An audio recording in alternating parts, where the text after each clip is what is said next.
Bon alors, nouvelle casse sur une autre machine. Donc ça c'est une débrousseuse à 100 €. J'avais acheté à l'entrepôt du bricolage à l'époque. Modifiée dans tous les sens, enfin rafistolée on va dire. Et là, ce que vous voyez, les résidus, c'est pas des impuretés, c'est le roulement qui a un peu explosé et du coup c'est venu endommager. Alors non, ce que vous voyez là, ça c'est moi, j'avais fait de la prépa dessus. J'avais agrandi les transferts. Ouais, du coup le piston il a un peu ramasse, un peu même beaucoup. Enfin, là il est rayé surtout côté admission ou échappement, je sais plus. Ça l'a défoncé un peu au sommet. Il y a le canon aussi qui a du jeu. Voilà, on voit c'est tout martelé, hein.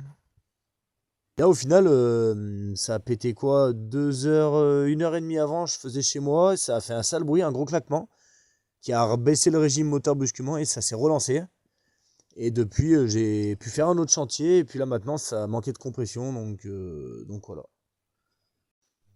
Mais au final, dans l'histoire, pour une débrousseuse à 100 balles, donc voilà tout ce que j'aurais changé. Donc au niveau moteur, j'ai rien changé, c'est d'origine. Et elle a dépassé les 100 heures largement, la machine. Le carbu, j'avais changé de bulle. La bulle, c'est une bulle Husqvarna, c'est pas une bulle d'origine qui en 1 ou 2 ans a été craquelée et était inutilisable.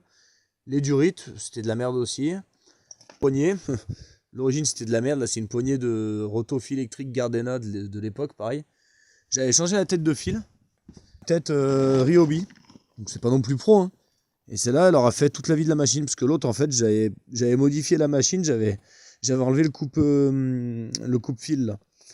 Et du coup, ça forçait et tout, ça chauffait, il y a de l'herbe qui se mettait là et tout, et ça a fait fondu, en fait, la tête d'origine, qui n'était pas trouvable, et qui était dans le sens inverse. Tandis que là, c'est une sens...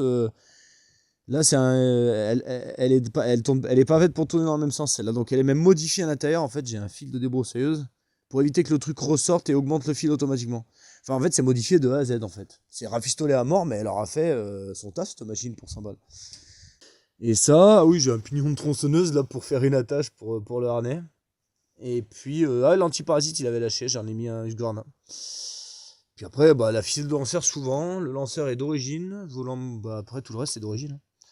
Par contre, on peut remarquer quand même, au niveau du vilebrequin, que la partie pied de bielle, elle est saine, quoi. La cage à aiguille, elle est pas du tout pétée. En fait, il n'y a que celle du haut qui avait lâché, et puis le roulement, quoi. Mais c'était surtout le roulement, quoi, parce que sinon, j'aurais pas eu besoin de démonter, là. Là, les rayures, elles sont vraiment fraîches, quoi.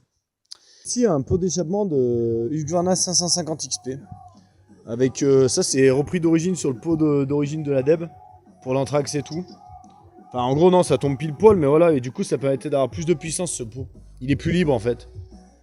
Parce que le pot d'origine, ça manquait de puissance, quoi. Là, avec du fil 2,4 mm, c'est la merde.